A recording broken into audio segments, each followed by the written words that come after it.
Hey, camera rolling. Mark. And action! True Detective takes the form of a manhunt. So it's more of a thriller than any kind of whodunit. It's a very unique story, told in a very unique way. I don't want to live in history. I don't want to know anything anymore. It's not like anything I've read or done before. It's really about two men and how they have to face who they are over the course of 17 years. It's like you're watching a film, but it is episodic. It's truly riveting. As a fan, as an actor, I want more. You put a ceiling on your life because you won't change. You're only as the Lord made you. The solution was right under my nose, and I was watching everything else.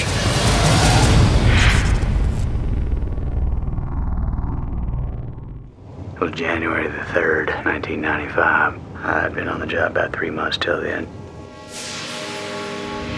The story begins in 1995 when Martin Hart and Rustin Cole, who were partners in state CID, catch the body of Dora Lang, which Vermillion Sheriff's Department has called them in to take. You ever see something like this? No, sir. During the course of the show, we kind of try to figure out who it was that killed Dora Lang, and it gets a lot more complicated than expected. It's really a story of what happens in these two men's lives when they come together to solve this murder. Our introduction to the series is our two guys in 2012 being interviewed about this murder. Do you want to talk the whole case through or just the end? Whole story from your end, you don't mind. You know, like he said, files got ruined. Hurricane Rita. What he didn't say is that this is about something else. The narrative itself is the 2012 versions of Hart and Cole telling the story of their investigation of the murder of Dora Lang and Cole's later idea and obsession that there might be more people involved. When we start looking down this road and start putting together the pieces of the puzzle, a lot of the things that we find, they aren't adding up. His record, his reports, his stories, they don't add up. We come in to look at this case to see if we can get to the bottom of why it hadn't been solved correctly and see if we can find the actual serial murderer. If this case has been reopened and he didn't get the guy, that's the main thing. He wants to know what they know so I can get back on the case and solve it myself. Yeah, let me see what you got. Well, let's hear your story first. See how it fit with what we got. You're done, boss. When you initially meet our characters together, there's quite a lot of butting heads. I'm a very sociable, gregarious person, and he is just the opposite. Cole's a real loner. He's never seeking a relationship early on with Martin Hart. He's not even a guy who wants to have a conversation in the car. Bring him in, Marty. Let's get a good look at him. While they're very different on the page, I really believe they're both tortured, and I think that's what draws them to each other. I think that's what keeps them together for 17 years. I said, your life's in this man's hands, right? Of course you should meet the family. The classic sort of buddy cop film is always based on conflict. Without conflict, you don't have drama. One of the fundamental things I liked with Matthew and Woody is that these are men with children and wives, and they live with responsibility. Watching Matthew and Woody work together, they certainly bring out the best in each other. It's fun to watch them interact because they have a friendship outside of this friendship that they're portraying. Matthew is a really good buddy of mine for a long time, so it's great to get to hang out with him on a daily basis. Time I think you hit a ceiling, you just keep raising the bar. You are like the Michael Jordan of being a son of a bitch. Writing these actual scripts was very, very difficult. It was 550 pages total, written in about 3 months. I was really gripped by the writing. I thought it was just as good as it gets. I wrote the last 6 scripts after they had been cast and rewrote the first 2 to more fit into their voices. You ever been hunting, Marty? Yeah, 10-point buck year before last. I'm not talking about sitting in a treehouse waiting to ambush a buck come to sniff your gash bait. I'm talking about tracking. Jesus, you're a prick. Every time I read what came out of Rustin Cole's mouth, it turned me on. Everything that bangs to it. I keep things separate. Like the way I can have just one beer without needing 20.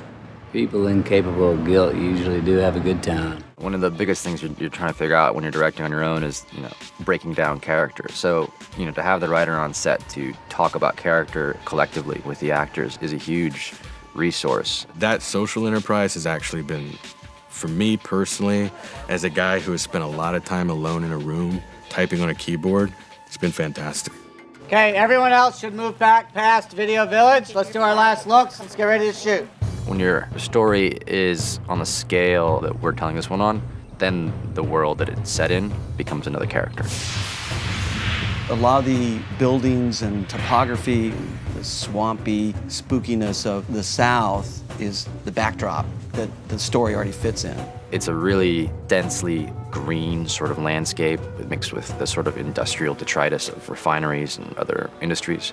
And that's all kind of part of the texture of our story, and I want to make sure we got all that. Landscape is an important part of the story we're telling, and he's shot this amazing footage of South Louisiana that really nobody's ever seen before. Nick is from these parts. He's from Louisiana, and we're here, we're shooting it here. It's really rooted in place, and I think that that really makes it feel very real. It's not New Orleans, it's not, you know, it's not Bourbon Street. We're definitely in the sticks. If you listen on this roll, we've got frogs and cicadas in the background. They're part of our ambiance.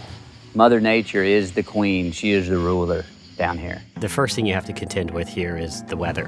When you're at a location and the weather comes in, it can be daunting. The sky turns black and literally it can rain so hard you can't see 20 feet in front of you, which makes it difficult to not only shoot, but also to move equipment and manpower and get people out of the way of the weather. Mainly the mud, because we're dealing with so much rain.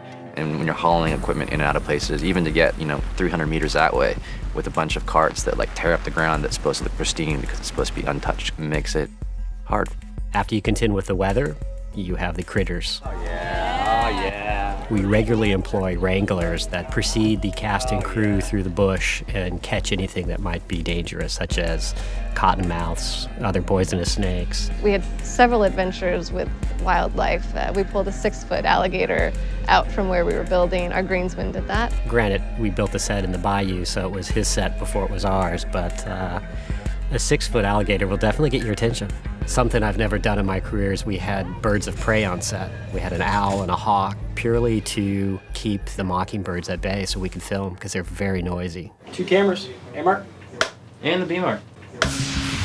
We're shooting on 35mm film, so I think there's going to be a texture to it that's just going to bleed onto the screen. We have reached the point where film's probably dead, but I wanted one last romance with film before forced to shoot digital forever. And every time you change a mag and stuff, you're like, I asked for this. I asked to shoot film. But I wouldn't have had it any other way. I say stay 35. Let's keep a little more claustrophobic. Then I'll come up. As an art director, and as all of us in the art department, we start pretty early on with the director and the writer, and we work with them to come up with the kind of physical concepts of what the show is going to look like. Each set is its own sort of thing, so some we're looking for a location that exists and figure out how to modify that to tell the story that we need. We were trying to find the perfect location for a remote burned church, and the spillway provided this amazing empty canvas where you have a lot of natural beauty, but it's also surrounded by refineries. So we put some roads in, and then we built a church from the ground up that actually looked like it had suffered from a serious fire. Place is trashed. We also built a mess shack. Again, we started with nothing. It was a construction site when we got there, so just sand on the ground. We asked the people to stop mowing, and we sprinkled a little seed and added some of our own plants. In a very short period of time, there's plants knee height. It's pretty spectacular. Part of the procedural nature is there's a lot of investigations of old case files.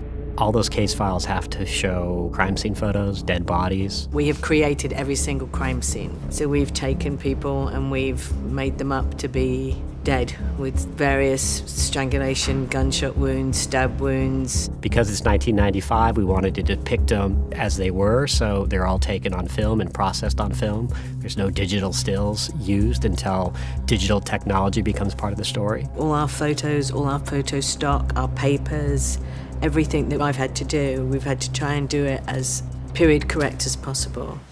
Any of these look familiar to you? Now that looked like something my old auntie taught us how to make when I was a tyke. What are they? Some folks call them bird traps. Old auntie told us that they were devil nets. The killer leaves his calling cards, these little sculptures. They're sort of a signifier of a mood and a feeling of dread. We kind of started with these ideas, passing ideas around about caging bird traps. And I think that the serial killer looked at his victims as the birds. In some ways, they're almost like voodoo pieces that are very ominous. I just created what I thought was beautiful. And then you take it out of my studio and put it into a context where the whole dynamic changes. So it's been very interesting that way. Let's get these twig things bagged. Same with the crown. A lot of the research we also did was in the history of rural Mardi Gras. We see these crowns in photographs from different time periods as part of these rural Mardi Gras traditions. This is the original one for the original crime scene. This is what we find Dora with. I started dangling roots off the side, so the roots would be kind of in her hair. The stuff was pretty amazing in terms of what it looked like. It's just creepy, you know. I never seen that kind of stuff before. Just what is it you think we found, Mr. Cole? Something deep and dark, detectives. Something deep and dark. This story is really about something darker and deeper than a serial killer. It's more of a manhunt for a creature out in the tall grass that you can't see. We got a rabid dog out there, and we got to put him down. You'll go on this journey with these characters and try to put the pieces together. This is gonna happen again, or it's happened before. You will meet some extraordinary characters. You get to care about them, but you also get to be surprised about who they become. The excitement of it is really going to come through.